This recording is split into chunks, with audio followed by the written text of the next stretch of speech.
নমস্কার সকল দর্শক বন্ধুদেরকে অনেক অনেক স্বাগত জানিয়ে শুরু করছি আজকে এমবিবি ইউনানি অ্যান্ড আয়ুর্বেদা রিসার্চ সেন্টারের অনুষ্ঠান।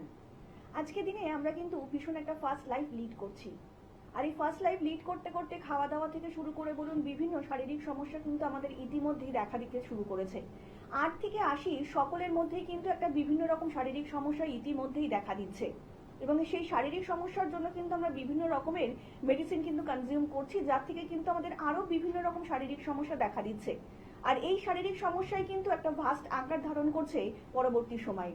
ঠিক সেই জায়গায় দাঁড়িয়ে যদি এমন একজন মানুষ আমাদের পাশে থাকেন যেখান থেকে দাঁড়িয়ে সত্যি সত্যি কিন্তু আমরা আয়ুর্বেদিক পদ্ধতিতে সম্পূর্ণ সুস্থ হয়ে উঠতে পারি, তাহলে তো কোনো কথাই থাকে না। একদমই তাই। আর এই আয়ুর্বেদিক পদ্ধতিতে সম্পূর্ণভাবে পুঙ্খানুপুঙ্খভাবে আপনার শারীরিক সমস্যা বিচার করে যারা সত্যি সত্যি আপনাকে শারীরিকভাবে সুস্থ করে তুলতে পারে, তারাই হচ্ছে NBB Unani and Ayurveda research centre. আমরা আরেকটু বিস্তারিত আলোচনা আসবো, কিন্তু তার আগে চলুন আরো একবার আজকের এই অনুষ্ঠানে আমরা স্বাগত জানিয়ে নেব আয়ুর্বেদিক ডক্টর এবং NBB Unani and Ayurveda research সেন্টারের মেডিকেল কনসালটেন্ট ডক্টর এস খাকে। স্যার অনেক অনেক স্বাগত আজকের অনুষ্ঠানে। নমস্কার স্যার, আজকের দিনে দাঁড়িয়ে আমরা কিন্তু ভীষণ একটা, যারা বেশি করে ওয়ার্কিং সেক্টরে রয়েছে তারা কিন্তু একটা ভীষণ স্লিপিং ডিসঅর্ডারে ভুগছেন, কারণ এতক্ষণ 10-12 ঘন্টা ল্যাপটপ কিংবা কম্পিউটারের সামনে কাজ করতে করতে প্রত্যেকেরই কিন্তু একটা কমপ্লেন যে একটা স্লিপিং ডিসঅর্ডার হচ্ছে। তো এই যে স্লিপিং ডিসঅর্ডার, এটার যদি একটু কারণটা আমাদেরকে একটু জানান। অ্যাকচুয়ালি স্লিপিং ডিসঅর্ডারটাকে অনেকে বলে যে ইনসোমনিয়া, এটা একটা মেডিকেল টার্ম বলে। তো এটা হয় কেন? অ্যাকচুয়ালি আগে তো এটা হতো না। আমরা ধরুন ছোট থেকে যেমন বড় হচ্ছে আস্তে আস্তে আমাদের দেখবেন বাচ্চারা একটু বেশি ঘুমায় দেখবেন, তারপরে দেখবেন যখন বড় হচ্ছে একটা ঘুমের টাইমটা আস্তে আস্তে কমতে থাকে, কারণ তার অন্যান্য কাজকর্ম থাকে। ধরুন একটা বাচ্চা পড়াশোনা করুক বলুক বা তার গ্রোথ অ্যান্ড ডেভেলপমেন্ট বলুক, আস্তে আস্তে একটা ঘুমের টাইমটা একটা জায়গায় চলে। আগে কি হতো, ছোটবেলার বাচ্চা দেখবেন সকালেও ঘুমোচ্ছে, বিকেলেও ঘুমোচ্ছে, রাত্রেও ঘুমোচ্ছে বা সন্ধ্যেতেও ঘুমোচ্ছে, সবসময় ঘুমোচ্ছে, কিন্তু কারণ তখন তার ঘুমটা দরকার তার ডেভেলপমেন্টের জন্য। কিন্তু একবার সেই ডেভেলপমেন্টটা হয়ে গেলে, যখন সে বড় হয়, পড়াশোনা করতে শুরু করে, যেখানেই পড়ুক না কেন, তখন আস্তে আস্তে তার সবকিছু কাজকর্ম থাকে, তো ঘুমের পরিমাণটা কমতে থাকে।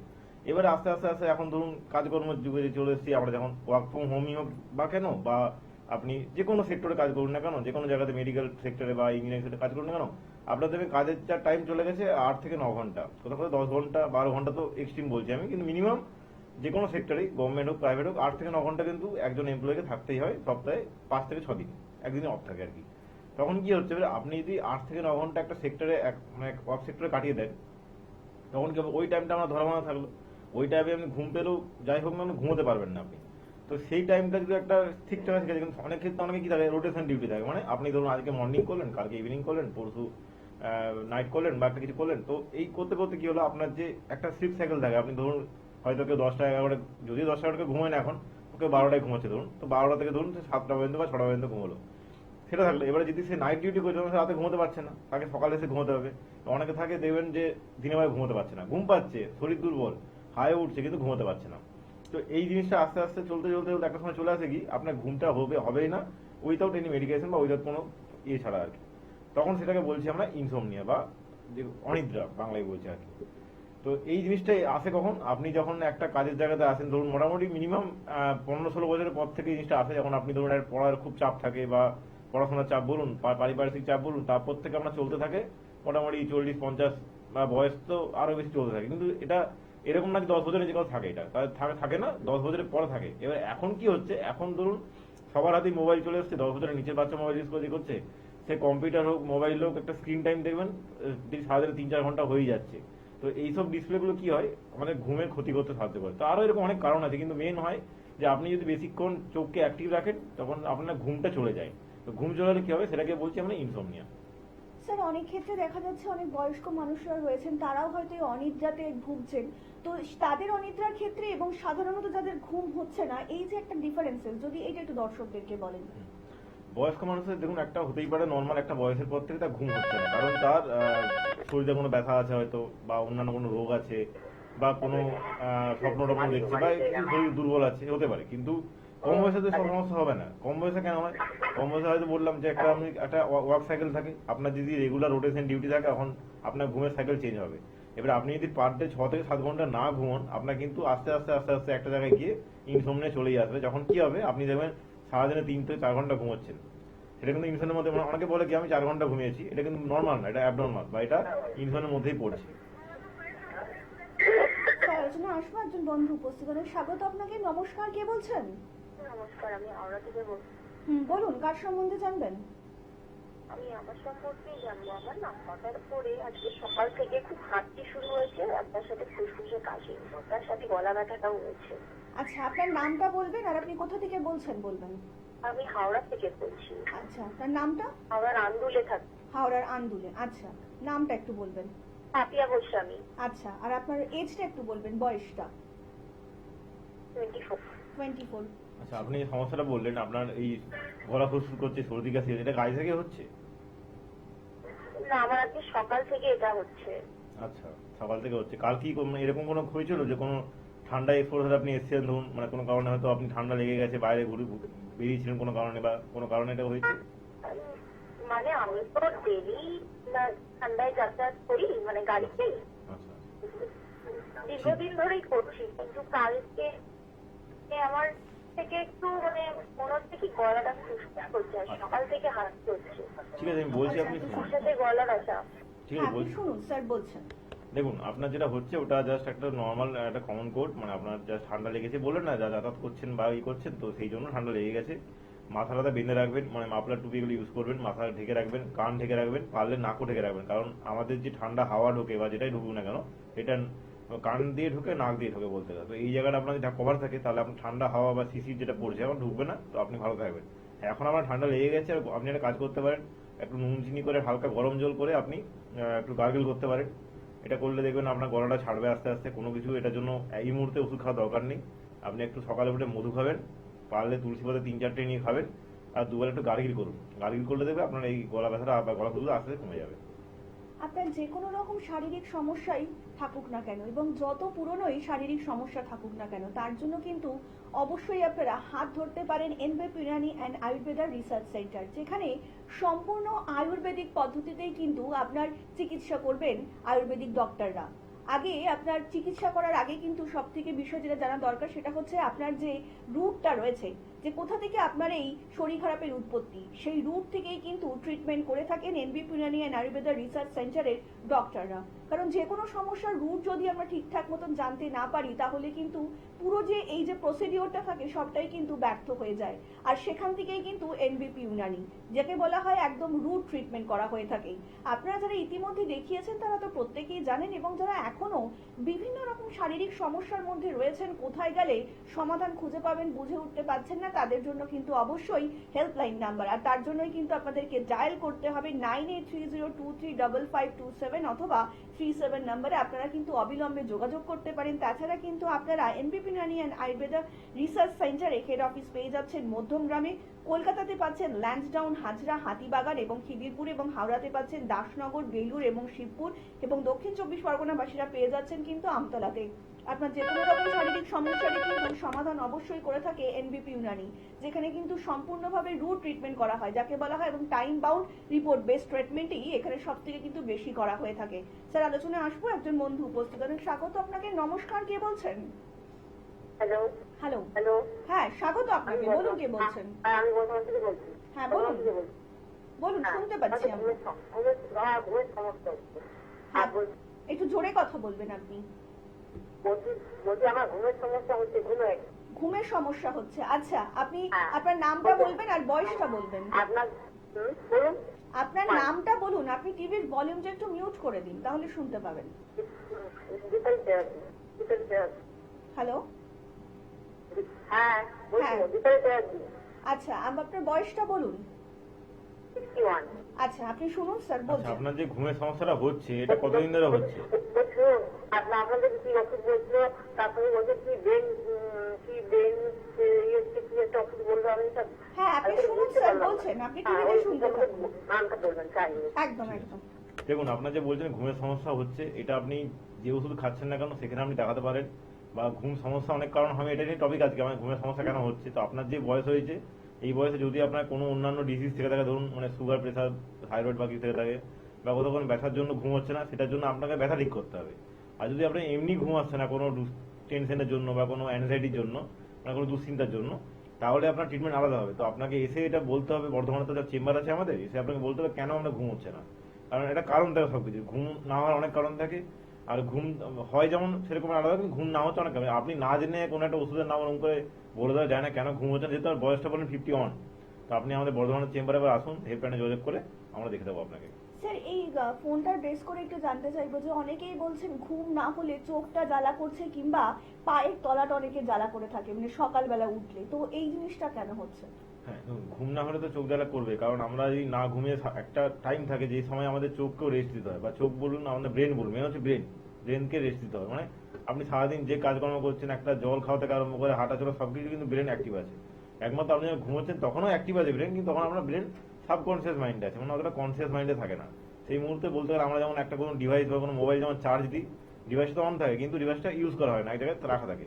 কিন্তু আমরা ব্রেনটা আমরা ঘুমে যখন, তখন আমাদের ব্রেনটা এরকম বলতে গেলে রিচার্জ হয় আমার তারপরের দিনে কাজ করার জন্য বা তারপরের দিনে করার জন্য। তো সেই রকম ভাবে আপনার যখন যে ঘুমটা যখন হচ্ছে না, তেমন আপনার কোনো প্রবলেম হচ্ছে। তো এই ক্ষেত্রে কম বয়সের ক্ষেত্রে যেটা হচ্ছে, আপনাকে অনেক রকম ব্যাপার হতে পারে ঘুমের জন্য। একটা বললাম দুশ্চিন্তা, একটা হচ্ছে আপনার অন্যান্য কোনো রোগ আছে, কোনো ব্যথা আছে, কোনো জায়গায় জ্বালা করে করে সেই জন্য ঘুম হচ্ছে না। তো যে যার সমস্যা তার সেই সমস্ত চিকিৎসা হবে। এবারে আপনার ধরুন পড়াশোনার জন্য কোনো টেনশন আছে, কাল পরীক্ষা আছে, ঘুম হচ্ছে না, এটা নর্মাল, এটা হতেই পারে আপনার যে টেনশনে ঘুম হচ্ছে না। কিন্তু আপনার যদি এই জিনিসটা রেগুলার চলতে থাকে, যে কালকে আমার একটা অফিসে একটা অ্যাসাইনমেন্ট আছে, আমি কাজ হচ্ছে না, কালকে আমার একটা এই জমা দিতে হবে, কাজ হচ্ছে না, ঘুম হচ্ছে না, তো এই জিনিসটা খারাপ। কারণ আপনি সেই কোনো একটা কারণে সেইটার জন্য অত্যধিক ওভার থিঙ্ক করে ফেলছেন বা চার্জ করে ফেলছেন, এই জন্য ঘুম হচ্ছে না। তখন আপনার চিকিৎসা দরকার, তখন আপনার প্রপার কাউন্সিলিং এর দরকার। তো এই জন্য আপনাকে যে সমস্যা হচ্ছে না কেন, ঘুম না হচ্ছে, এটা কিন্তু একটা সিম্পল জিনিস নয়। আমি অনেক পেশেন্টকে দেখেছি ঘুম হচ্ছে না, একটা মেডিসিন শপে গিয়ে একটা কোনো ঘুমের মেডিসিন কিনে নিয়ে খেতে থাকলো। পরবর্তীকালে সেই মেডিসিন যদি 10 খাচ্ছে, 10 তো খায় না, আমরা কম খাই, বাট আমি এক্সাম্পল বলছি, 10 খাচ্ছে, 1 মাস 6 মাস পর দেখবেন সে 20 খাচ্ছে। এই করতে করতে সে অনেক রকম ঘুমের ওষুধ ট্রাই করে থাকলো, পরবর্তীকালে কি হবে, তার এই ঘুমের ওষুধ না খেলে ঘুমও হবে না। তো এই জিনিসটা কতটা মারাত্মক বুঝতে পারছেন আপনারা, যে ঘুম ওষুধ না খেলে আমরা ঘুম হচ্ছে না। একটা আমরা একটা যে কোনো মানুষ যদি ঘুম না ঠিক করে হয়, আমাদের শরীরে সমস্যা আসবেই, এমনকি আমাদের লাইফ স্প্যান কমে যাবে, মানে আমরা যতদিন বাঁচবো সেই আয়ুটাও লাইফে কমে যাবে আর কি। এই জন্য ঘুমটা সবার জন্য খুব দরকার। যদি কারো ঘুম না হয়ে থাকে, সে বাজার থেকে কোনো মেডিসিন কিনে না খেয়ে ডাক্তার দেখিয়ে প্রপার মেডিসিন আনে। এমনটা নয় যে আপনি আমাদের কাছে আসুন, আমাদের কাছে তো ঘুমের চিঠি আছেই। আপনি যদি এরকম হয়ে থাকে, অনেক পেশেন্ট দেখেছি আমরা, ক্রনিক ইনসোমনিয়া পেশেন্ট আছে, মানে অনেক অ্যালোপ্যাথিক মেডিসিন খাচ্ছে, তারপরে তার ঘুম ডিপেন্ডেন্সি হয়ে গেছে, মানে একদম মেডিসিন না খেলে ঘুমই হবে না।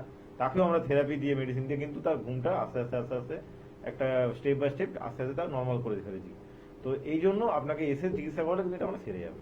স্যার এনবিপিতে এই যে ঘুম না আসার যে এই একটা মানুষের মধ্যে একটা মানসিক কিংবা শারীরিক একটা যে অসুবিধা, এটা এনবিপিতে কিভাবে ট্রিটমেন্ট করা হয়ে থাকে? এনবিবিতে ঘুমের নর্মালি অ্যাকচুয়ালি প্রথমে মেডিকেশন দেওয়া হয় পেশেন্টকে, কারণ এরকম প্রথমে কিছু বলা হবে, প্রথমে কাউন্সিলিং করা হবে পেশেন্টকে, তারপরে পেশেন্টকে মেডিসিন দেওয়া হবে, যে আপনি যে সমস্যার জন্য আমরা ঘুম হচ্ছে না বা কেন হচ্ছে না সেটা আগে জেনে তাকে কিছু মেডিসিন দেওয়া হবে, কিছু তাকে জিনিস ফলো করতে বলা হবে। লাইক তাকে বলা হবে মেডিটেশন করুন, আপনি সকালে উঠে একটু ধ্যান করুন। তো এই জিনিসগুলো তাকে আস্তে আস্তে ব্রেনটাকে তাকে কুল রাখতে হবে। মানে ধরুন অনেকে আছে না প্রচুর রাগী দেখবেন, তারও দেখবেন রাগ বা কোনো দুশ্চিন্তার কারণে ঘুম হচ্ছে না, তো তাকে আগে তাকে মাথা ঠান্ডা করতে হবে। কিভাবে করতে হবে? সকালে উঠে আপনাকে মেডিটেশন করতে হবে, 10 থেকে 15 মিনিট মিনিমাম আপনাকে সকালে রেগুলার উঠে মেডিটেশন বা ধ্যান করতে হবে। এবারে বলবো অনেকে দেবেন ধ্যান করতে তো ঘুম পেয়ে গেল, সেটা কিন্তু চলবে না। আপনি একটা ফ্রেশ মাইন্ডে উঠে একটা করে আপনি রেগুলার ধ্যান করতে পারেন, মাইন্ডটা আপনার কিন্তু একটা কনসেন্ট্রেশন জায়গায় আছে, মানে আপনার মাইন্ডটা স্থির হয়ে থাকে। স্থির হয়ে গেলে কি হবে, আপনার মাইন্ড হয়ে গেল। এবারে রাত্রে যখন শুতে যাচ্ছেন, তখন আপনার কি করতে হবে, আপনি যে টাইমে শুতে যাচ্ছেন না কেন, চারিদিকটা আপনি অন্ধকার করে, মানে ডার্ক করে নিন রুমটাকে। অনেকে দেখবেন আলোতে ঘুম হয় না, তো এই জিনিস অনেকে আছে ঘুমিয়ে যায়, সেটা আলাদা ব্যাপার, কিন্তু যা হচ্ছে না, রুমটাকে একটু পুরো অন্ধকার করুন। আশেপাশে মোবাইল থাকলে মোবাইলটাকে এক সাইডে সরিয়ে দিন, কারণ মোবাইল ইউজ করতে থাকলে আপনার ঘুম পাবে না। আপনার যতক্ষণ না সেই মানে ইয়েতে ঘুম আসছে, যে একদম প্রচুর চোখ বন্ধ হয়ে যাচ্ছে, ততক্ষণ পর্যন্ত ঘুম পাবে। কিন্তু মোবাইলের যে স্ক্রিন রেটা আছে, যে রেটা আছে, সেটা কিন্তু আমাদের চোখের মানে কি বলবো, চোখের আমাদের ধরুন যে এগুলো পিপুলস গুলো আছে, এগুলো জাগিয়ে রাখতে সাহায্য করে। এবার মানে ঘুমোতে দেবেন আপনাকে, আপনার ঘুম পাচ্ছে, আপনার হাই উঠছে, আপনার চোখ দিয়ে জলও বেরিয়ে যাচ্ছে, কিন্তু আপনি ঘুমোতে পারছেন না। তো এই জন্য ঘুমানোর সময় মোবাইলটাকে সাইডে রেখে দিন। দেখবেন আপনি যে চুপচাপ শুয়ে থাকলে, আপনি নর্মাল যদি থাকেন, কোনো সমস্যা না থাকে, ওই দিন 10-20 মিনিটের মধ্যে আমার ঘুম আসতে বাধ্য। কিন্তু আপনি যদি সেই মুহূর্তে যে একজন মোবাইল ঘেটেন তাহলে ঘুমোবো, তাহলে আপনার ঘুম তো আসবে না, এবং আস্তে আস্তে আপনার সেটা ইনসোমনিয়াতে যাবে। আপনারা যারা সত্যি সত্যি চাইছেন নিজের এবং নিজের প্রিয়জনের জীবনকে একটু সুস্থ নিরোগ করে গড়ে তুলতে, তাহলে কিন্তু অবশ্যই আপনাদেরকে হাত ধরতে হবে এনবিপি ইউনানি অ্যান্ড আয়ুর্বেদা রিসার্চ সেন্টারে, যেখানে সম্পূর্ণ আয়ুর্বেদিক পদ্ধতিতেই কিন্তু চিকিৎসা করা হয়ে থাকে। আপনার যে কোনো রকমের শারীরিক সমস্যাই হোক না কেন, যত পুরনো শারীরিক সমস্যাই হোক না কেন, তার কিন্তু আয়ুর্বেদিক পদ্ধতিতেই চিকিৎসা করা হয়ে থাকে। আর সেখানেই কিন্তু এনবিপি ইউনানি। আপনাদেরকে আরও একবার জানিয়ে রাখি, যারা দেখিয়েছেন প্রত্যেকেই জানেন, এবং যারা এখনো বিভিন্ন সমস্যার মধ্যে রয়েছে তাদের জন্য কিন্তু হেল্পলাইন নাম্বারটা আরও একবার বলে দিচ্ছি। তার জন্য আপনাদেরকে ডায়াল করতে হবে 9830235527 অথবা 37 নাম্বারে। তাছাড়া কলকাতাতে আপনারা পেয়ে যাচ্ছেন ল্যান্সডাউন, হাজরা, হাতিবাগান, খিদিরপুরে। হাওড়াতে পেয়ে যাচ্ছেন দাসনগর, বেলুর এবং শিবপুরে। দক্ষিণ 24 পরগনাবাসীরা পেয়ে যাচ্ছেন কিন্তু আমতলাতে। তাছাড়া কিন্তু আপনারা পেয়ে যাচ্ছেন শিলচর, আসামে ডক্টর বি শর্মাকে। খড়গপুরে পেয়ে যাচ্ছেন ডক্টর এন ভট্টাচার্যকে। শিলিগুড়িতে পেয়ে যাচ্ছেন ডক্টর এস ঘোষালকে। বহরমপুরে পাচ্ছেন ডক্টর এ হালদারকে। গৌহাটিবাসীরা কিন্তু আবার পেয়ে যাচ্ছেন ডক্টর বি শর্মাকে। কৃষ্ণনগরবাসীরা পাচ্ছেন ডক্টর এ হালদারকে। হলদিয়াবাসীরা এবং হেরিয়াবাসীরা পাচ্ছেন কিন্তু ডক্টর এ হালদারকে, এবং বনগাঁবাসীরা পাচ্ছেন ডক্টর এন ভট্টাচার্যকে। ক্যানিংবাসীরা পাচ্ছেন ডক্টর আর দেকে। রায়গঞ্জবাসীরা কিন্তু পেয়ে যাচ্ছেন ডক্টর এস খাকে, এবং মালদাবাসীরা কিন্তু আবার পেয়ে যাচ্ছেন ডক্টর বি শর্মাকে। আগরতলাবাসীরা পাচ্ছেন ডক্টর এন ভট্টাচার্যকে। বাঁকুড়াবাসীরা পাচ্ছেন ডক্টর এ হালদারকে। আলিপুরদুয়ারবাসীরা কিন্তু আবার পেয়ে যাচ্ছেন ডক্টর বি শর্মাকে।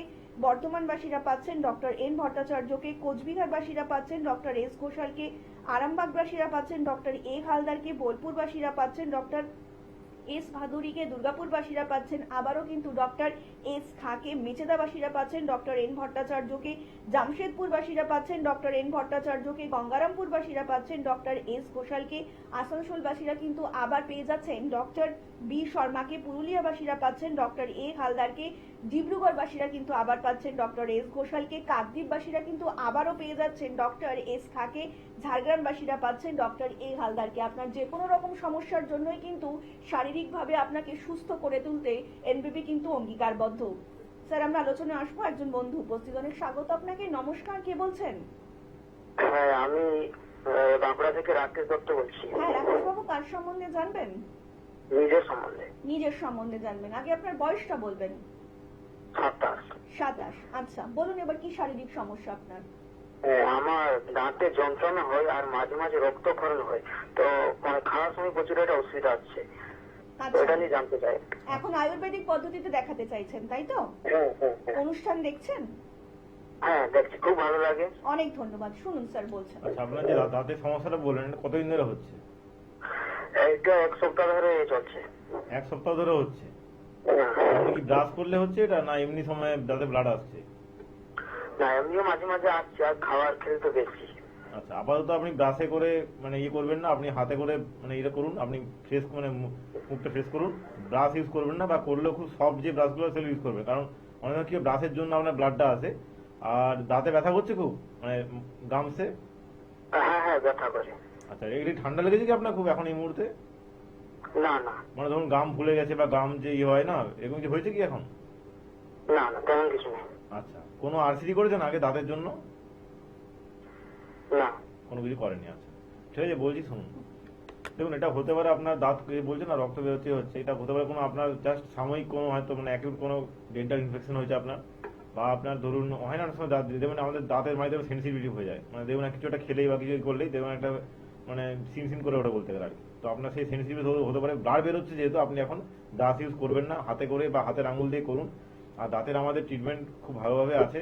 তো আপনি বাঁকুড়াতে আমাদের চেম্বার আছে, আপনি এসে দেখাতে পারলে আপনার এই যে দাঁতে ব্লাড হচ্ছে বা ইয়ে হচ্ছে এটা সেরে যাবে। কিন্তু এই মুহূর্তে আপনি মানে ব্রাশ ইউজ করবেন না, ব্রাশ ইউজ করে ব্লাড বেশি বেরোবে আপনার। অনেক ধন্যবাদ।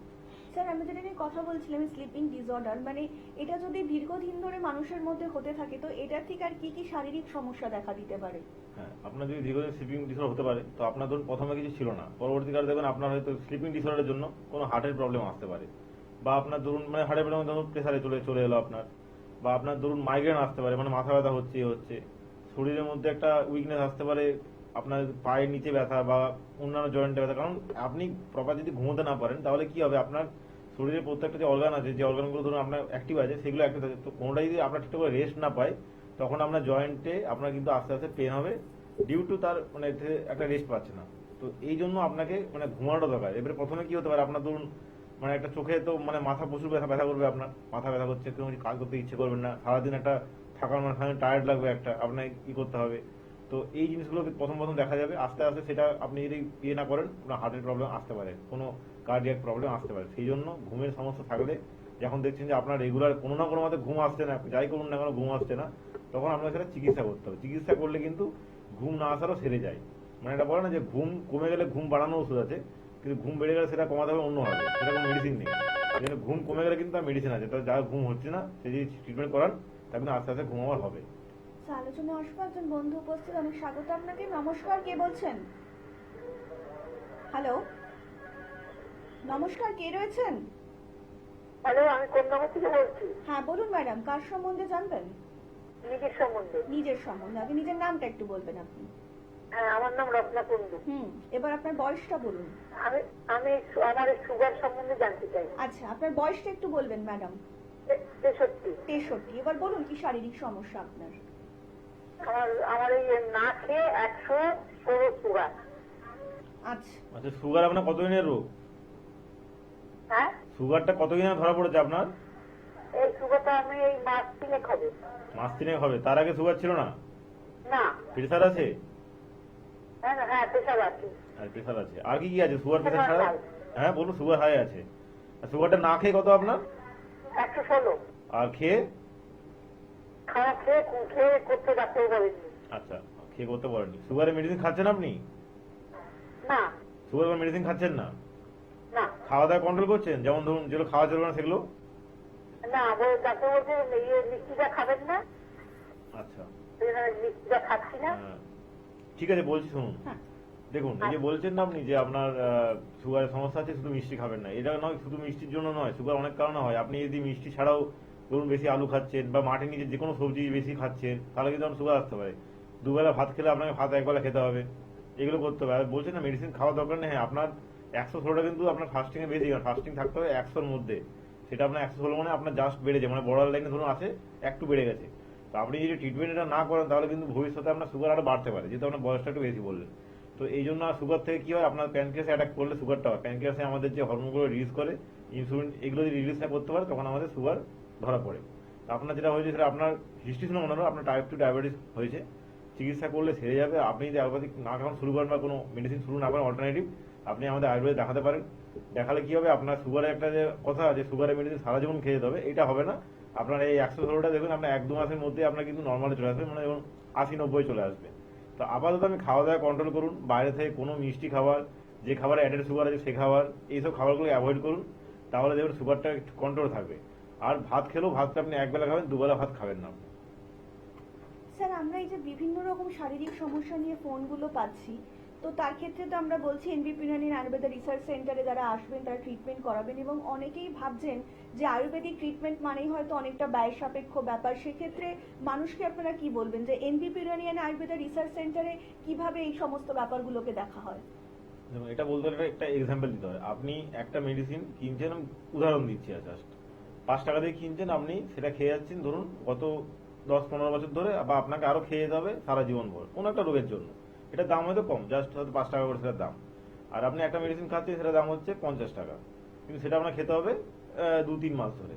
তখন কি হলো, যে আপনি খরচাটা করছেন বেশি, কিন্তু আপনি সেই জিনিসটা কোনো আপনাকে মেডিসিনের ডিপেন্ডেন্সি বানাবে না, যে আপনি একটা মেডিসিন খাচ্ছেন সেটা ডিপেন্ডেন্সি। এবার আমি 5 টাকা 50 টাকা গল্পটা এড়িয়েও দিলাম, যে আপনি একটা মেডিসিন খাচ্ছেন, সেটা আপনি মোটামুটি সারা জীবন আপনাকে বলছে খেয়ে যেতে হবে, আপনি যতদিন থাকবেন আমার খেয়ে যেতে হবে। তো সেটা আপনার খরচা কম হলো, আপনাকে তো একটা ডিপেন্ডেন্সি বানিয়ে দিচ্ছে। আজকে আপনি কোথাও বাইরে যাচ্ছেন বা কোথাও ঝামেলায় ফেসে গেছেন কোনো জায়গায় বাইরে গিয়ে, সেখানে যদি মেডিসিনটা পাওয়া না যায়, তখন আপনার কি হবে, আপনার কিন্তু সেই রোগটার জন্য আপনি একটা দুশ্চিন্তা থাকবেন, আপনার একটা প্রবলেমও আসতে পারে।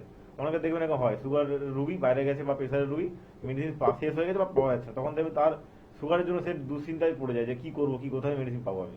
তো এটা কি আপনাকে ডিপেন্ডেন্সি, যে আপনার ওই জিনিসটা লাগবে, মানে আপনার যেমন একটা ধরুন একটা হাঁটতে পারছে না ঠিক করে, তার লাঠি লাগে, আপনার ওই লাঠিটা লাগবে, যে ওই মেডিসিনটা লাগবে। তো এই অ্যাডিকশনটা থেকে আপনি যদি একটু খরচা করে চিকিৎসা করেন, সেরকম খুব বেশি খরচা হবে না, যে আপনার খুব বেশি ধরুন একটা রোগের জন্য অপারেশন করতে গেলে যা খরচা হয় তা তো নয়, তার অনেক কম খরচা এটা হয়ে যাচ্ছে, তার 10 ভাগের 1 ভাগ খরচা আপনার চিকিৎসা হয়ে যাবে। শুধু আপনার একটু বিশ্বাস রাখতে হবে, একটু টাইম আপনার দিতে হবে, তাহলে আপনার যে কোনো রোগ সেরে। কিন্তু ব্যাপারটা হচ্ছে আপনার বাইরে যদি পারিপার্শ্বিক পরিবেশে বলে যে এত মেডিসিন খাওয়া কি দরকার আছে, এতগুলো মেডিসিন কি কাজে লাগছে, কিন্তু সব মেডিসিন কাজ আছে। আমাদের মেডিসিন এরকম নয় যে এটা ঘুমের ওষুধ আর ব্যথার ওষুধ। ঘুমের ওষুধের মধ্যেও কিন্তু ব্যথা আস্তে আস্তে কমবে, মানে একটা মেডিসিনের 10টা কাজ থাকে। সেই জন্য আমরা আপনাকে সাপোর্টিভ মেডিসিন কিছু দেওয়া থাকে, কিছু প্রাইম মেডিসিন থাকে, একটা করে আপনার একটা মেডিসিন হয় যেটা আপনার 2-3 মাসের মধ্যে খেলে যে কোনো রোগের ধরুন আপনার 80% রোগ তো সেরেই যাবে। এবারে আপনার কিছু কিছু ক্ষেত্রে থাকে কি আপনার ধরুন খুব ক্রনিক ডিজিজ, আপনার ধরুন অনেকদিন ধরে রোগটা আছে, তখন আমরা আরো 2 মাস হয়তো এক্সট্রা লাগে। কিন্তু এরকম খুব মানে নেই বললেই চলে যে একটা পেশেন্ট আমাদের কাছে 1 বছর ধরে মেডিসিন খেয়ে যাচ্ছে, এরকম খুব কম কেস আছে, নেই বললেই চলে আর কি। তো এই জন্য আপনি যদি চান যে আপনি তাড়াতাড়ি সুস্থ হবো বা আমি কোনো মেডিসিনের উপর নির্ভর থাকবো না, যখন কিছু ছাড়তে পারবো, তাহলে তো আপনাকে আয়ুর্বেদে নিতে হবে। স্যার এই যে ঘুম না আসার যে এই একটা মানসিক যে মানুষের মধ্যে যন্ত্রণা, ঘরোয়া পদ্ধতিতে যদি মানুষ চায় এটার থেকে একটু কিভাবে নিস্তার পেতে পারে? ঘরোয়া পদ্ধতি বলতে গেলে আপনি প্রথমে আপনাকে জানতে হবে কেন ঘুম হচ্ছে না, সেটা আপনার নিজের কাছে। আপনার ঘুম যা না হওয়ার যে কারণ, আমার কিন্তু সে কারণ না হতেও পারে। তো যার যেটা কারণ তাকে বুঝতে হবে, মানে তাকে আগে অ্যাডমিট করতে হবে নিজে নিজে, যে সেলফ অ্যাডমিট করতে হবে যে আমার ঘুম হচ্ছে না বা আমার কোনো প্রবলেম হচ্ছে। আমাদের পেশেন্টদের অনেক লোক কি হয়, পেশেন্টরা নিজেরা স্বীকার করতে চান তার রোগ হয়েছে বলে, সেভাবে আমি সুস্থ আছি, এটা কোনো প্রবলেমই না। তো আগে আপনাকে অ্যাডমিট করতে হবে রোগটা হয়েছে, তারপরে আপনাকে ধরুন আপনার রাত জাগার জন্য ঘুম হচ্ছে, তখন আপনাকে সেটা করতে হবে না। আপনি যদি দেখতে পাচ্ছেন যে আপনি কাজ করছেন রাত জেগে, আপনার কাজটা রাত জেগে, তখন আপনাকে একটা এমনভাবে কিছু করতে হবে যে আপনি ধরুন আপনার আজকে নাইট শিফটিং আছে, আজকে নাইটে কাজ করেন, কালকে সকালে এসে আপনি ফ্রেশ ট্রেশ হয়ে খাওয়া দাওয়া করে ট্রাই করুন ঘুমানোর। এবারে আপনি ট্রাই করুন কিভাবে ঘুমানো, বললাম তো যে আপনি ঘরটাকে ডার্ক করে নিন, মানে আশেপাশে সাউন্ড করে যান, সাউন্ড আপনার কানে না আসে, কোনো রকম ইয়ে না থাকে, মোবাইলটা একদম সাইলেন্ট করে দিন, যাতে মোবাইলে ঘুম না ভাঙে। একটা অ্যালার্ম দিয়ে দিন যাতে 6 ঘন্টা পর 7 ঘন্টা পর ঘুমটা ভাঙে। হ্যাঁ, এবারে আপনার কোনো কোনো দিন কাজ আছে তখন 3-4 ঘন্টা ইয়ে হচ্ছে, মানে আপনাকে নিজেকে ঠিক করে নিতে হবে। সেই জন্য তো আমরা আছি যে আপনাকে কনসাল্ট করে বলবো কেন আপনার কি হচ্ছে, এরকম মানে ব্যাপার না যার যেমন সমস্যা, কিন্তু তাকে আগে স্বীকার করতে হবে যে তার সমস্যা আছে। ঘুম হচ্ছে না, এটা অনেকেরই কিন্তু হয় এখনকার দিনে অনেক পেশেন্ট আছে যার ঘুমই ঠিকঠাক করে হয় না, কম বয়সেও আছে বেশি বয়স হয়, কিন্তু সে মানতেই জানা তার এরকম রোগ, মানে এটা কি কোনো সমস্যা না, আগে ঘুম হচ্ছে না, ঘুম হয়ে যাবে। এনবিপি Unani and Ayurveda research centre সত্যি সত্যি কিন্তু আপনার জীবনটা পরিবর্তন করে দিতে পারে, এবং এর মধ্যে দিয়েই যাদের জীবন পরিবর্তন হয়েছে এনবিপি ইউনানি অ্যান্ড আয়ুর্বেদা রিসার্চ সেন্টারের মধ্যে দিয়ে, চলুন দেখে নেব তারই সে এক ঝলক। কোন চেম্বারে দেখিয়েছিলেন? মেছাদা চেম্বারে। কি সমস্যা ছিল আপনার? আমার স্কিন অ্যালার্জি ছিল 5 বছর। এখানে ওখানে ডাক্তার দেখিয়ে কোনো মতেই কিছু হয়নি, হলো সেরে গেল, আবার ওটা পুনরায় আবার ওষুধ শেষ, আবার বেরিয়ে গেল। তারপরে এখানে দেখিয়ে আমি মোটামুটি সুস্থ আছি। এখন ভালো আছেন? হ্যাঁ, এখন আমি ভালো আছি। নাম? আমার নাম মামতু বিশ্বাস হালদার। আপনি কোথা থেকে বলছেন?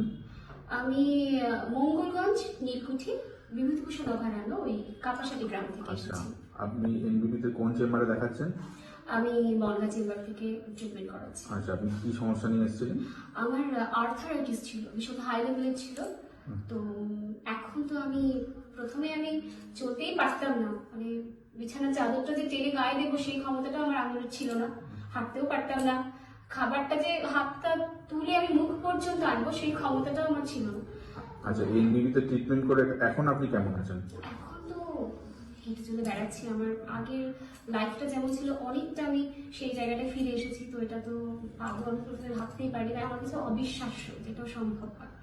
আচ্ছা, আপনি যে এই সমস্যা থেকে উদ্ধার হয়েছে, তো পরবর্তী পেশেন্টদের জন্য আপনি কি বলতে চান? পরবর্তী পেশেন্টদের জন্য আমি বলবো আপনারা অবশ্যই আসুন, এখানে ট্রিটমেন্ট করান এবং বিশ্বাসের সাথে চলুন, তাহলে আপনারা অবশ্যই রেস্কিউ হবে সব রোগ থেকে। আপনার নাম? মামতু বিশ্বাস হালদার। ম্যাডাম, আপনার নাম কি? অপর্ণা ব্যানার্জি। আপনি কোথা থেকে এসেছেন? আমি কাঁচরাপাড়া থেকে এসেছি। আচ্ছা, আপনি এনবিপিতে কি সমস্যা নিয়ে এসেছিলেন? আমার ঘাড়ে আর কোমরে ছিল কন্ডেলাইসিস, ওই সমস্যা নিয়ে আমি এসেছিলাম। আচ্ছা, আপনি এই রোগে কতদিন ধরে ভুগছিলেন? আমি তাও 2 বছর। 2 বছর ধরে। কেমন কন্ডিশন নিয়ে এসেছিলেন যখন আপনি আমি প্রথম এখানে এলেন? হাঁটতে চলতেই পারতাম না, আমি একদম মানে হাঁটু থেকে শুরু করে মাজা থেকে শুরু করে সব জায়গায় আমার যন্ত্রণা ছিল। আচ্ছা, 2 বছর ধরে এরকম ভুগছিলেন? 2 বছর ধরে আমি টানা ভুগেছি। আচ্ছা, এখানে কতদিন আগে এসে দেখিয়েছেন? এখানে 15 দিন আগে এসেছি আমি। 15 দিন আগে এসেছেন হ্যাঁ। এবং ডাক্তারবাবুকে দেখিয়ে ওষুধ নিয়েছেন? ওষুধ নিয়েছি, 15 দিনের ওষুধ দিয়েছিল ডাক্তারবাবু আমাকে। আচ্ছা, তো 15 দিন পর আজকে যে এসেছেন, আপনি এখন কেমন আছেন? অনেক ভালো, অনেক ভালো। 15 দিনে আমি ভাবতে পারিনি আমার এরকম রোগ এতটা কমে যাবে। আচ্ছা, আগের যে সমস্যাগুলো ছিল সেগুলো এখন আছে কি? না, এখন আর নেই। এখন ঘাড়ে টাড়ে ব্যথা ছিল আমার, সেগুলো নেই। আর এখন হাঁটাচলা করতে পারছেন? হ্যাঁ হ্যাঁ হ্যাঁ, হাঁটা চলা করতে পারছি। আচ্ছা, আর আপনি যে ধরুন এখন চলাফেরা করছেন তাতে ওই কষ্টগুলো হচ্ছে না? না না না, আগের মতো ওই কষ্টগুলো আর হচ্ছে না। আচ্ছা, তো আপনাকে একটু জিজ্ঞাসা করছি, যারা দর্শকরা আপনার এই ভিডিওটা দেখছে তাদের জন্য কি বলবেন? তাদের জন্য বলবো যে একবার এসে দেখুন, 15 দিন পরে বুঝতে পারবেন যে ডাক্তারবাবু কি ওষুধ দেয় আর কতটা শরীর ভালো থাকে। আপনাকে অসংখ্য ধন্যবাদ। নমস্কার দাদা, আপনার নামটা একটু বলবেন? আমার নাম জয়ন্ত মাইতি। আচ্ছা, আর আপনার ওয়াইফের নাম? আমার ওয়াইফের নাম ভক্তি মাইতি। কোথা থেকে এসেছেন দাদা? আমরা এসেছি ডেবরা, পশ্চিম মেদিনীপুর থেকে। কি সমস্যার জন্য ডক্টর বি শর্মার কাছে এসেছিলেন? আমি বি শর্মার কাছে এসেছিলাম, আমার পেটের খুব সমস্যা ছিল। একবেলা খাওয়ার পর অপরবেলা খেতে পারতাম না, এবং অল্প কিছু খেয়ে নিলেই আমার পেট একদম সমদম হয়ে থাকতো, এবং সেই সঙ্গে আমার আরো অন্যান্য কিছু পেচ্ছাপেরও খুব খুব বিরাট সমস্যা ছিল। এবং আমার বছরের মধ্যে দুবার অন্তপক্ষে স্যালাইন ব্যবস্থা আমার থাকতো। খুব সমস্যায় পড়ে যাও, হঠাৎ যখন তখন আমি সেন্সলেস হয়ে পড়তাম। বেশ, সেই দিক থেকে এখন আমি খুব ভালো আছি এবং খুব আরাম বোধ করছি। বেশ। আর আপনার স্ত্রী কি সমস্যার জন্য ডক্টর বি শর্মাকে দেখাচ্ছেন? আমার স্ত্রীর ঘাড়ে স্পন্ডিলাইটিস ছিল। ওখানে অন্য ডাক্তারের কাছে নিয়ে গেছিলাম, সেখানে দুবার নিয়ে যাওয়ার পরে ওষুধ আনার পরে তার কোনো কাজ হয় না।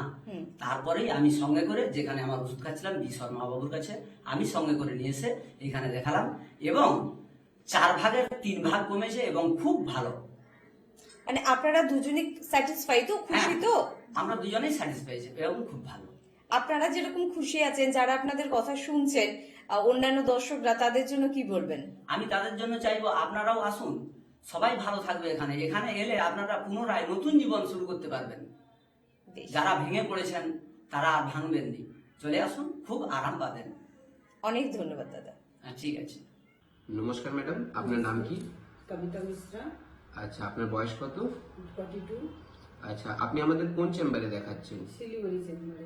আচ্ছা, আপনি কি রোগের জন্য দেখাচ্ছিলেন? আমার হাঁটুতে প্রবলেম ছিল, জয়েন্টে খুবই, মানে মানে এত প্রবলেম ছিল, ওঠা বসা সব আমার সে বন্ধ হয়ে গেছিল। আচ্ছা, কতদিন ধরে আপনি এখানে চিকিৎসা করাচ্ছেন?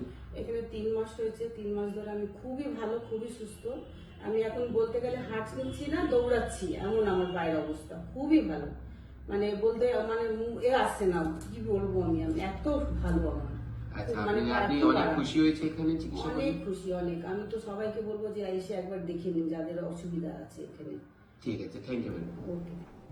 আমরা আবারও ফিরে এলাম অনুষ্ঠানে, আর আমাদের সঙ্গে এই মুহূর্তে রয়েছেন NBP Unani and Ayurveda research centre Ayurvedic doctor and medical consultant S Khan. স্যারকে আবারও অনেক স্বাগত আজকের এই অনুষ্ঠানে।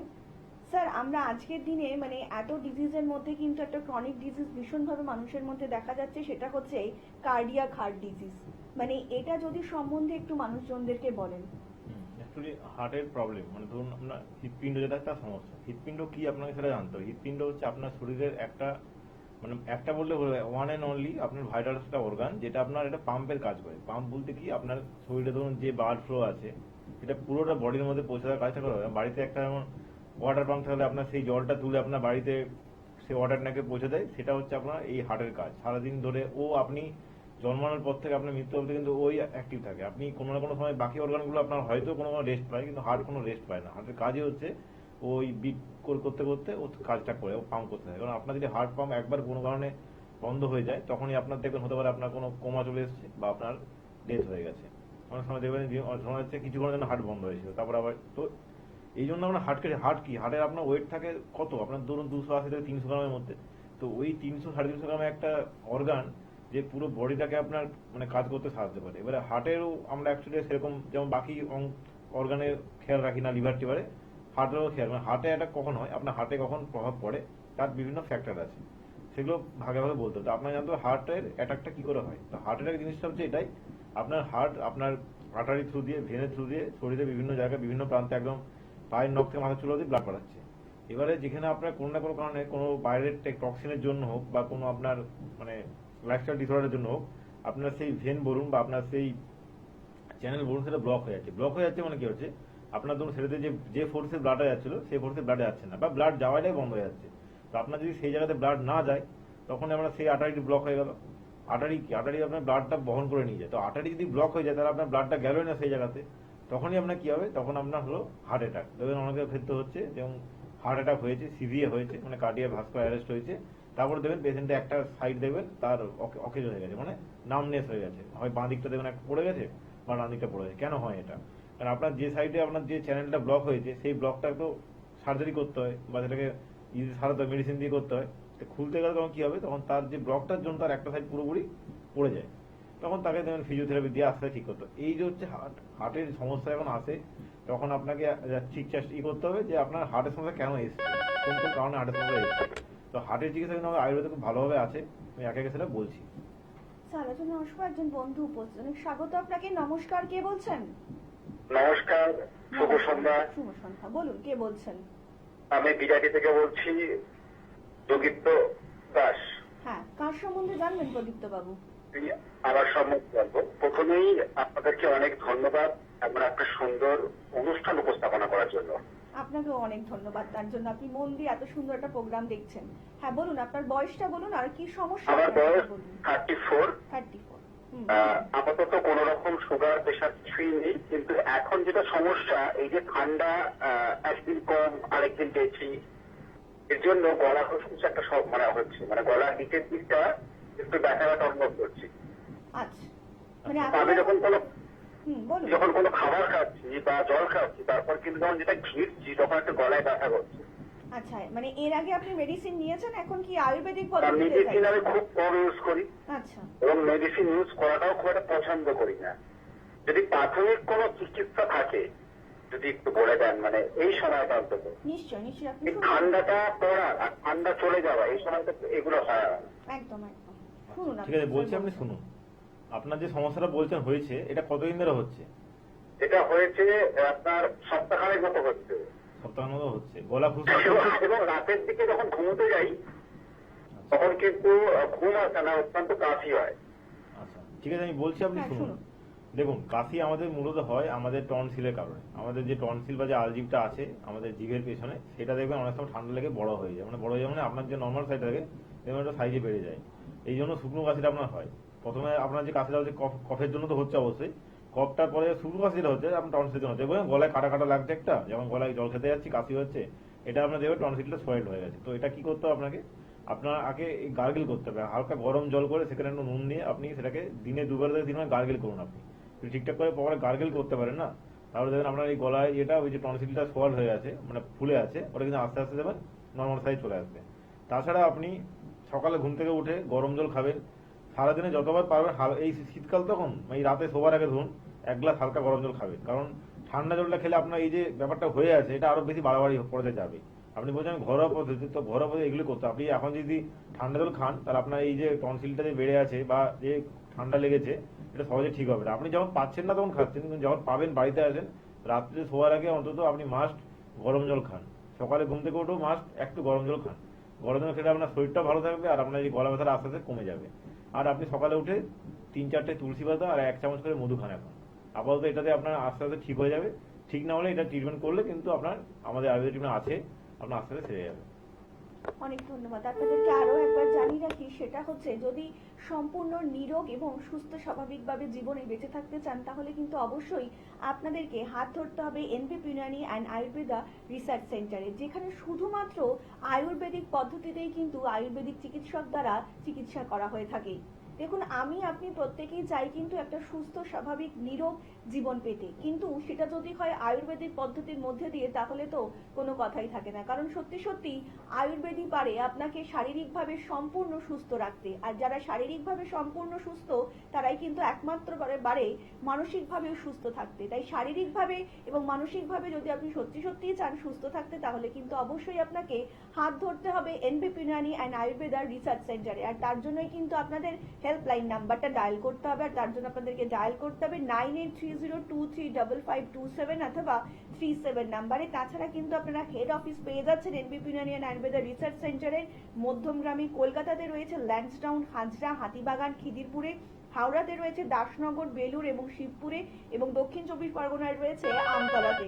আপনারা কিন্তু নিজেদের পছন্দ মতন ক্লিনিক বেছে নিয়ে অবশ্যই কিন্তু পৌঁছে যেতে পারেন এনবিপি ইউনানি অ্যান্ড আয়ুর্বেদা রিসার্চ সেন্টারে, যেখানে সম্পূর্ণ আয়ুর্বেদিক পদ্ধতিতেই চিকিৎসা করা হয়ে থাকে। আপনাদেরকে আরো একবার জানিয়ে রাখি, সেটা হচ্ছে এই মুহূর্তে আপনারা আসাম শিলচরে পেয়ে যাবেন ডক্টর বি শর্মাকে, খড়গপুরে পেয়ে যাবেন ডক্টর এন ভট্টাচার্যকে, শিলিগুড়িতে পেয়ে যাবেন ডক্টর এস ঘোষালকে, বহরমপুরে পেয়ে যাবেন ডক্টর এ হালদারকে, গৌহাটিতে পেয়ে যাবেন আবারও কিন্তু ডক্টর বি শর্মাকে এবং কৃষ্ণনগরে পেয়ে যাবেন ডক্টর এ হালদারকে, হলদিয়া এবং হেরিয়াতেও কিন্তু আপনারা পেয়ে যাবেন ডক্টর এ হালদারকে, বনগাঁতে পেয়ে যাবেন ডক্টর এন ভট্টাচার্যকে, ক্যানিংয়ে পেয়ে যাবেন ডক্টর আর দেকে, রায়গঞ্জে পেয়ে যাবেন ডক্টর এস খাকে, মালদাতে পেয়ে যাবেন ডক্টর বি শর্মাকে, আগরতলাতে পেয়ে যাবেন ডক্টর এন ভট্টাচার্যকে, বাঁকুড়াতে পাবেন ডক্টর এ হালদারকে, আলিপুরদুয়ারবাসীরা কিন্তু আবার পেয়ে যাবেন ডক্টর বি শর্মাকে, বর্ধমানে পাবেন ডক্টর এন ভট্টাচার্যকে, কোচবিহারবাসীরা কিন্তু পেয়ে যাবেন ডক্টর এস ঘোষালকে, আরামবাগবাসীরা পাবেন ডক্টর এ হালদারকে, বোলপুরবাসীরা পাবেন ডক্টর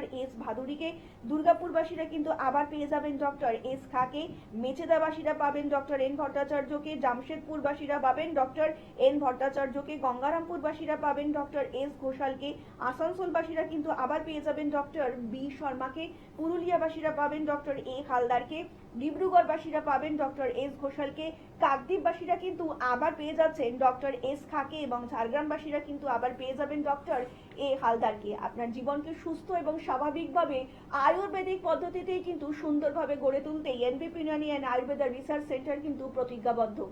স্যার, আমরা যে আলোচনা করছিলাম সেটা হচ্ছে কার্ডিয়াক হার্ট ডিজিজ। এটার যদি লক্ষণগুলো একটু মানুষকে জানান যে কিভাবে মানুষ জানতে পারবে যে কার্ডিয়াক হার্ট ডিজিজ তাদের হয়েছে। ধরুন আপনাকে রেগুলার চেক করতে হবে আপনার যে কতটা বিবিটিভি আছে। আপনার রেগুলার মানে ধরুন আপনি একটা বুঝতে পারবেন যে আপনার হার্টবিট হয়তো বেড়ে যাচ্ছে। অনেক সময় দেখবেন আপনি বুঝতে পারছেন যে আপনার হার্টবিট ফিল করতে পারেন।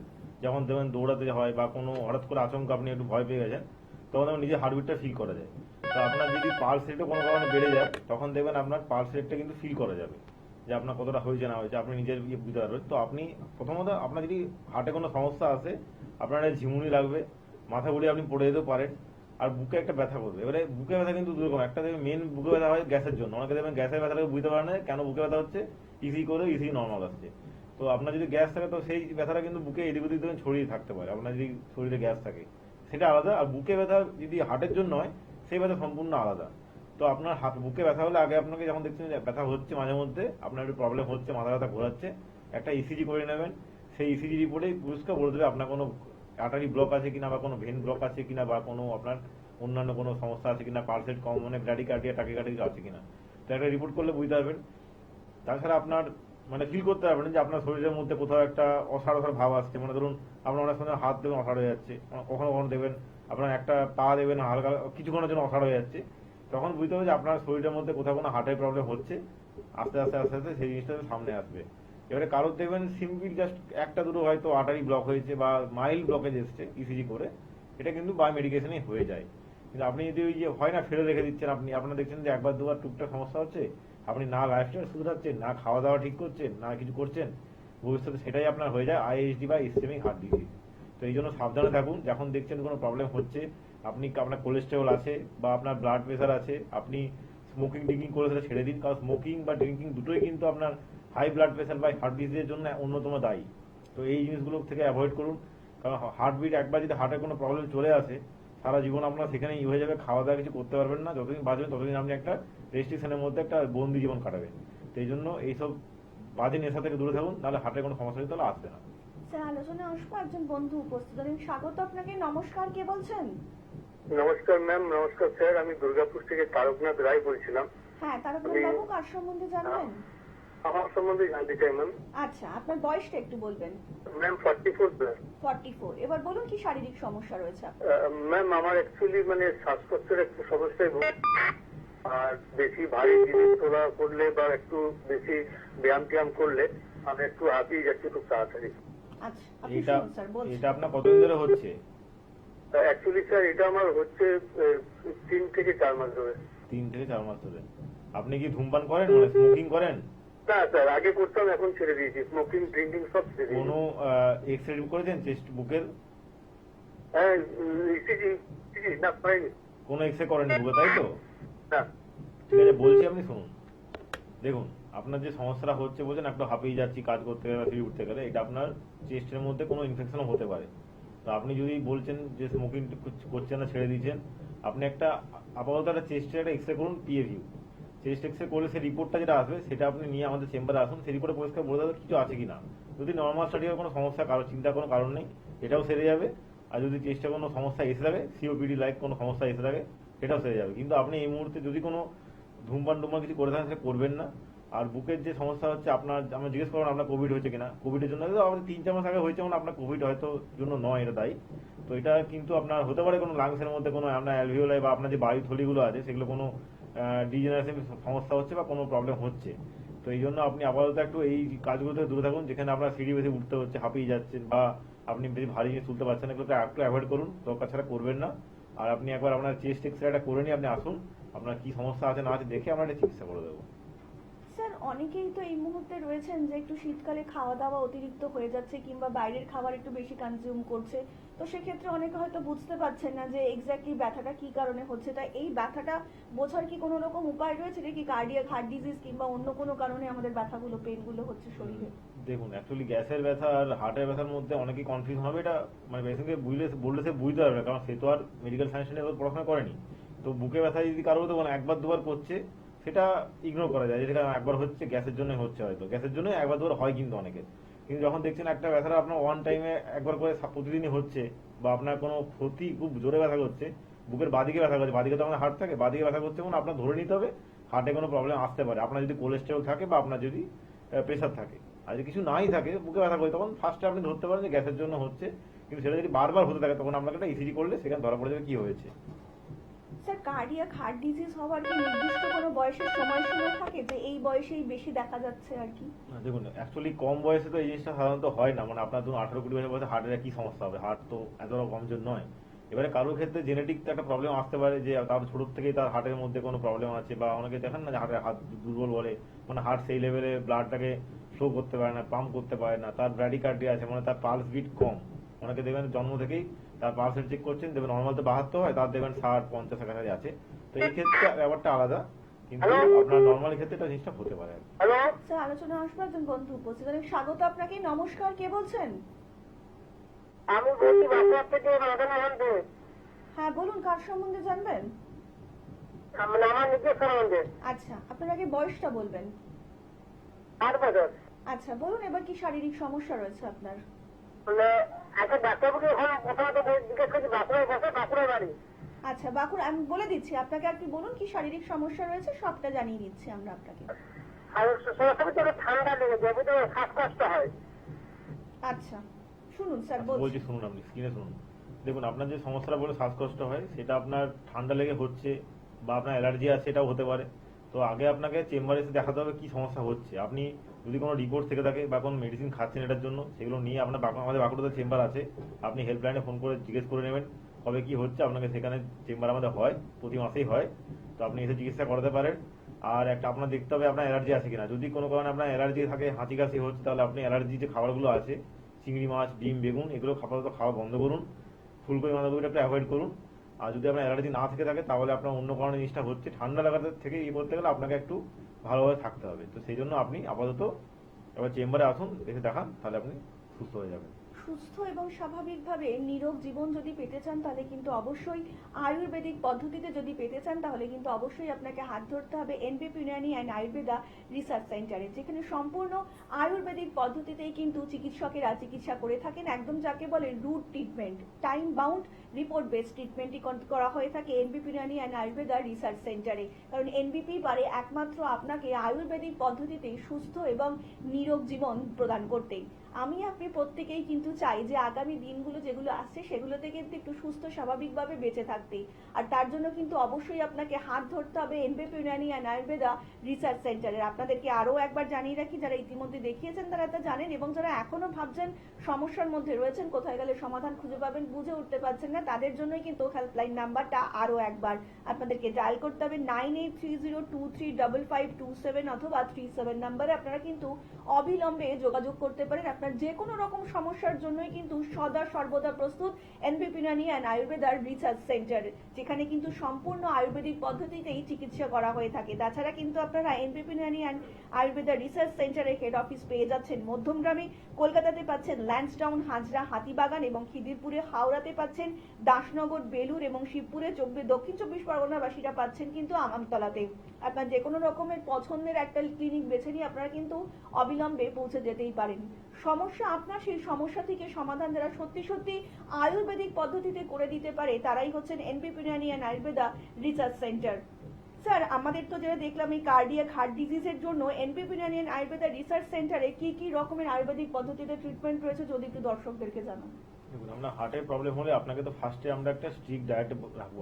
আপনার যদি কোলেস্ট্রল থাকুক বা না থাকুক বা আপনার প্রেশার থাকুক না থাকুক, আগে আপনার ডায়েট ঠিক করতে হবে। কারণ আমাদের ব্লকেজ কেন আসে সেটা জানতে হবে। ব্লকেজটা আসে আমাদের ভুলভাল খাবার দাবার খাওয়ার জন্য রেগুলার। সেটা করলে কি আমাদের রক্ত মোটা হয়ে যায়, মানে ব্লাডটা আমাদের ধরুন ব্লাডের যে ডেন্সিটি থাকার কথা তার ডেন্সিটি নর্মাল জন্য বেড়ে যায়। সেটাকে অ্যাকচুয়ালি একরকম বলতে গেলে সেটাকে আমরা কোলেস্ট্রল বলি। তখন আমরা আপনাকে ব্লাড থিনার মেডিসিন দিয়ে আপনাকে ব্লাডটাকে পাতলা করতে, কারণ রক্ত যদি মোটা হয়ে যায় তখন আপনার কি হবে, তখন আপনার আর্টারি ব্লক কিন্তু করবেই সে, কারণ তার একটা নর্মাল ওয়েট থেকে তার যখন ডেন্সিটি বেড়ে যায় সে ওই আর্টারির মধ্যে দিয়ে যেতে পারে না। তো এই জন্য আপনাকে কিছু খাওয়া দাওয়ার একদম রেস্ট্রিক্ট থাকবে, যেখানে আপনি তেল ঝাল মশলাযুক্ত খাবার আপনাকে একদম ছাড়তে হবে। যে খাবারে পছন্দ ফ্যাট থাকে, ধরুন মাটন বলুন বা রেড মিট বলুন, এগুলোকে আপনাকে একদম ছেড়ে দিতে হবে সেই মুহূর্তের জন্য। কারণ আপনি যদি এই খাবারগুলো খেতে থাকেন কন্টিনিউয়াসলি তাহলে তো আপনার এই হার্ট ব্লক থেকে আপনাকে আটকাতে পারবে না। সেই জন্য আপনার যদি কোনো সমস্যা বুকে থেকে থাকে বা কোলেস্ট্রল থেকে থাকে সেক্ষেত্রে আপনার রেড মিট টোটালি প্রহিবিটেড, তেল ঝাল মশলা খাবার প্রহিবিটেড। আপনাকে তখন জাস্ট অন্যান্য খাবার খেতে হবে, শাকসবজি খেতে হবে, বয়েল খাবার খেতে হবে। সেই তাহলে কি হবে, আপনি ভবিষ্যতে হয়তো আপনার সেই সমস্যাটা আস্তে আস্তে ঠিক হবে, ভালো থাকবে। কিন্তু আপনি যদি খাওয়া দাওয়া কন্ট্রোল নাই করতে পারেন একটা সময় আসবে আপনার যখন কোনো কারণে স্ট্রোক বা সিভিএ হয়ে যাবে, তখন আপনি কোনোদিনও সেই খাবার খেতে পারবেন না, আপনার সারা জীবন একটা প্রবলেম থেকে যাবে। সেই জন্য খাওয়া দাওয়াটাকে কন্ট্রোল করুন, তাহলে কিন্তু আপনার এই হার্টের সমস্যা অনেক ক্ষেত্রে আসবেই না বা এলেও আপনার আস্তে আস্তে চলে যাবে। আপনাদেরকে আরো একবার জানিয়ে রাখি, আপনারা কিন্তু অবিলম্বে যে কোনো রকম শারীরিক সমস্যার জন্য কিন্তু যোগাযোগ করতেই পারেন এনবিপি ইউনানি অ্যান্ড আয়ুর্বেদা রিসার্চ সেন্টারে হেল্পলাইন নাম্বারে। তার জন্য কিন্তু আপনাদেরকে ডায়াল করতে হবে 9830235527 অথবা 37 নাম্বারে। তাছাড়া কিন্তু আপনারা এই মুহূর্তে শিলচর আসামে পেয়ে যাচ্ছেন ডক্টর বি শর্মাকে, খড়গপুরে পেয়ে যাচ্ছেন ডক্টর এন ভট্টাচার্যকে, শিলিগুড়িতে পাচ্ছেন ডক্টর এস ঘোষালকে, বহরমপুরে পাচ্ছেন ডক্টর এ হালদারকে, গৌহাটিতে কিন্তু আবারও পেয়ে যাচ্ছেন ডক্টর বি শর্মাকে, কৃষ্ণনগরে পাচ্ছেন ডক্টর এ হালদারকে, হলদিয়াতে পাচ্ছেন ডক্টর এ হালদার এবং হেরিয়াবাসীরাও কিন্তু পেয়ে যাচ্ছেন ডক্টর এ হালদারকে, বনগাঁবাসীরা পাচ্ছেন ডক্টর এন ভট্টাচার্যকে, ক্যানিংবাসীরা পাচ্ছেন ডক্টর আর দেকে, রায়গঞ্জবাসীরা কিন্তু পাচ্ছেন ডক্টর এস খাকে, মালদাবাসীরা কিন্তু আবার পেয়ে যাচ্ছেন ডক্টর বি শর্মাকে, আগরতলাবাসীরা পাচ্ছেন ডক্টর এন ভট্টাচার্যকে, বাঁকুড়াবাসীরা পাচ্ছেন ডক্টর এ হালদারকে, আলিপুরদুয়ারবাসীরা কিন্তু আবারও পেয়ে যাচ্ছেন ডক্টর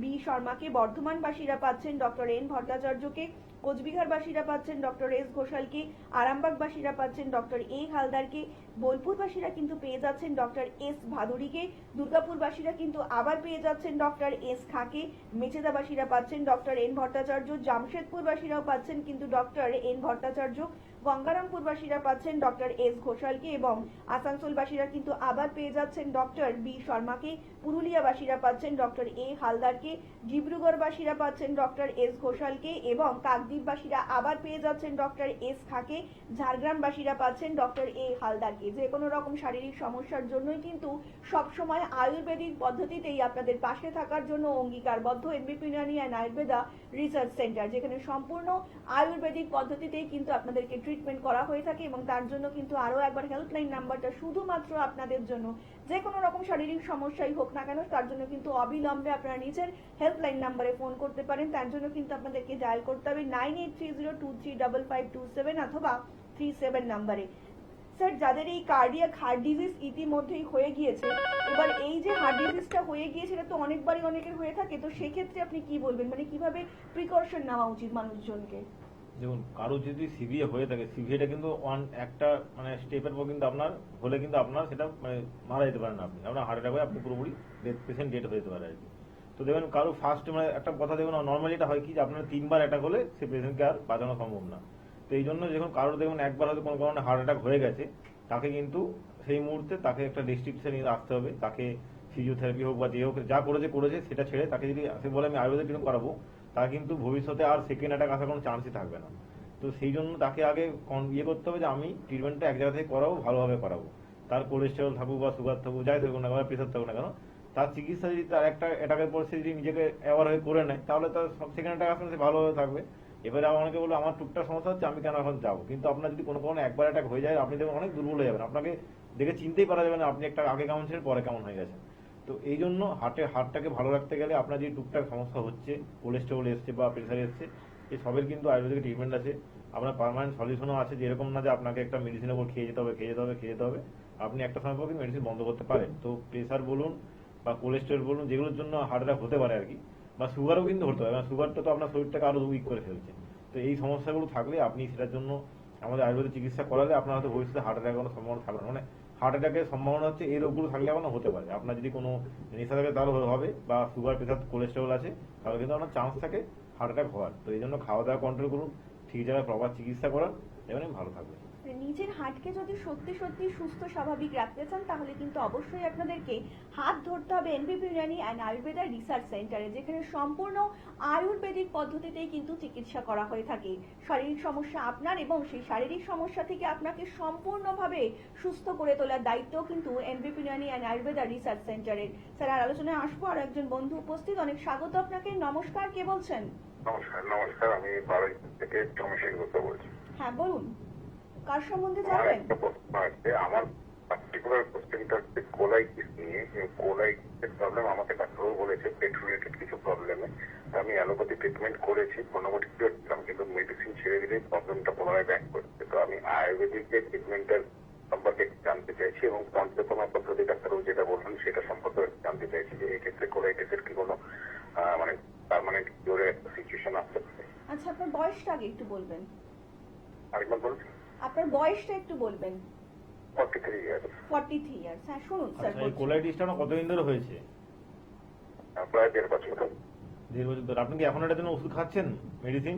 আমি হোমিওপ্যাথি ট্রিটমেন্ট করে তুলনামূলকভাবে আগে থেকে একটু বেটার আছি। আচ্ছা, মানে আপনি এখন বেটার আছেন কিন্তু মেডিসিন খেতে হচ্ছে আপনার, তাই তো? হ্যাঁ, মেডিসিন খেতে হচ্ছে না, কিন্তু মেডিসিন ছেড়ে দিলে যে মানে পুনরায় মাঝে মাঝে প্রবলেমটা হচ্ছে। আচ্ছা, আপনার সিমটম কি আসছে, মানে আপনার লক্ষণ কি আসছে? পেটের প্রবলেম, পেটের বাদিকটা মাঝে মাঝে ব্যথা, এই জাতীয় মানে চুল ক্লিয়ার হয় না, এই জাতীয় সমস্যাগুলো আছে। ঠিক আছে, বলছি আপনি স্ক্রিনে শুনুন। দেখুন, আপনার যে কোলাইটিসের সিমটমটা জিজ্ঞেস কেন, কারণ আপনি রোগের নাম বলছেন বুঝলাম, কিন্তু আপনার সিমটম দেখতে হবে কি হচ্ছে। আপনার কোলাইটিসের জন্য কি হচ্ছে সেটা আমি জানি, আপনি জানেন, কিন্তু আপনার এই মুহূর্তে প্রবলেম কি হচ্ছে? বলছেন পায়খানা পরিষ্কার হচ্ছে না, বা আপনার একটা বাদিকটা ব্যথা করছে। তো সেই জন্য আপনাকে সেই চিকিৎসাটা করতে হবে। আপনাকে এসে এখানে ট্রিটমেন্ট তো অবশ্যই আছে, পঞ্চকর্মা থেরাপিও আছে, সবকিছুই আছে। আপনার পেটের মধ্যে যে টক্সিনটা আছে, যেটার জন্য বাদিকটা ব্যথা করছে বা যেটার জন্য পায়খানা আপনার ক্লিয়ার হচ্ছে না, সবকিছু ঠিক হয়ে যাবে। প্রথমে আপনার মেডিকেশনেই জিনিসটা আপনার 50% ক্লিয়ার হয়ে যাবে। যদি থেরাপি লাগে তখন থেরাপি, কিন্তু আপনার আয়ুর্বেদিক মেডিসিন খেলেই আপনার যে পটি হচ্ছে না বা ব্যথা করছে, কেন ব্যথা করছে, কিছু করছে, আপনার এই কোলাইটিসের ট্রিটমেন্টটা করলে দেখবেন আপনার পরবর্তী রিপোর্ট দেবেন এই জিনিসটা আপনার আস্তে আস্তে গায়েব হয়ে যাচ্ছে। তো এই জন্য আপনাকে আবার আসতে হবে, এদের চিকিৎসা করলে কিন্তু ঠিক হয়ে যাবে। স্যার, আলোচনায় আসবো, কিন্তু তার আগে আপনাকে জানিয়ে রাখি, যারা সত্যি সত্যি আয়ুর্বেদিক পদ্ধতিতে সুস্থ হতে চাইছেন তারা কিন্তু অবশ্যই এনবিপি ইউনানি অ্যান্ড আয়ুর্বেদা রিসার্চ সেন্টারে হাত অবশ্যই ধরতে পারেন। তার জন্য কিন্তু আপনাদেরকে হেল্পলাইন নাম্বারটা অবশ্যই ডায়াল করতে হবে। তার জন্য আপনাদেরকে ডায়াল করতে হবে 9830235527 অথবা 37 নাম্বারে। আপনাদের যে কোনো রকম কোয়ারিজের জন্যই কিন্তু এনবিপি Unani and Ayurveda research centre সদা সর্বদা আপনাদের পাশে থাকার অঙ্গীকারবদ্ধ। তাছাড়া কিন্তু আপনারা এনবিপি ইউনানি অ্যান্ড আয়ুর্বেদা রিসার্চ সেন্টারে হেড অফিস পেয়ে যাচ্ছেন মধ্যমগ্রামে, কলকাতাতে পাচ্ছেন ল্যান্সডাউন, হাজরা, হাতিবাগান, খিদিরপুর, হাওড়া, দাসনগরেও এবং বেলুড়েও কিন্তু পেয়ে যাচ্ছেন। দক্ষিণ 24 পরগনাবাসীরা পেয়ে যাচ্ছেন কিন্তু আমতলাতে। স্যার, আমরা কিন্তু আবারও আজকে প্রায় শেষের দিকে পৌঁছে গেছি, তবুও একজন দর্শক উপস্থিত, অনেক স্বাগত আপনাকে। নমস্কার, কে বলছেন? হ্যাঁ, আমি বহরমপুর থেকে বলছি। হ্যাঁ বলুন, কার সম্বন্ধে জানবেন? আমার সম্বন্ধে জানতে। আচ্ছা, আপনার বয়সটা আগে বলবেন। 48 বললাম। 48 বলুন, এবার কি শারীরিক সমস্যা রয়েছে আপনার? আমার না, হাই প্রেসারের ওষুধ আমি ব্যবহার করতাম, এখন বর্তমানে ব্যবহার করছি না। আচ্ছা, তো তাতে কি কোনো সমস্যা হতে পারে? আচ্ছা, আপনি শুনুন স্ক্রিনে স্যার বলছেন। মাঝে মাঝে কষ্ট হচ্ছে একটু। আচ্ছা, বলছি শুনুন, দেখুন, আপনার মেডিসিন বন্ধ করা উচিত হয়নি। আপনি ডাক্তারকে জিজ্ঞেস করে বন্ধ করবেন, যাকে খাচ্ছেন মেডিসিন। আর আপনি বন্ধ করে থাকলে, আপনি যদি চান আমি আয়ুর্বেদিক করাবো, আপনি আমাদের এখানে আসতে পারেন ট্রিটমেন্ট করাতে। আমাদের এনবিতে কিন্তু প্রেসারের ট্রিটমেন্টও হয়, প্রেসার কিন্তু নর্মাল থাকে। আপনি আপাতত খাওয়া দাওয়ার মধ্যে নুন ব্যবহার বন্ধ করুন, সন্দেহটা ইউজ করুন। বাকি যা যা সমস্যা, যা রিপোর্ট আছে আপনি নিয়ে আমাদের চেম্বারে আসুন, চিকিৎসা হয়ে যাবে। স্যার আজকের মতন অনুষ্ঠান কিন্তু আমাদের এখানেই শেষ করতে হচ্ছে এবং কথা দিয়ে যাচ্ছি কিন্তু আপনারা যে কোনো রকম শারীরিক সমস্যার জন্য কিন্তু অবিলম্বে যোগাযোগ করতে পারেন এনবিপি ইউনানি আয়ুর্বেদা রিসার্চ সেন্টারের হেল্পলাইন নাম্বারে। তার জন্য আপনাদের ডায়াল করতে হবে 9830235527 অথবা 37 নাম্বারে। আজকের মতন অনুষ্ঠান আমাদের এখানেই শেষ করতে হচ্ছে। কথা দিয়ে যাচ্ছি কিন্তু দেখা হবে আগামী পর্বে। সকলে অনেক ভালো থাকবেন। শুভরাত্রি।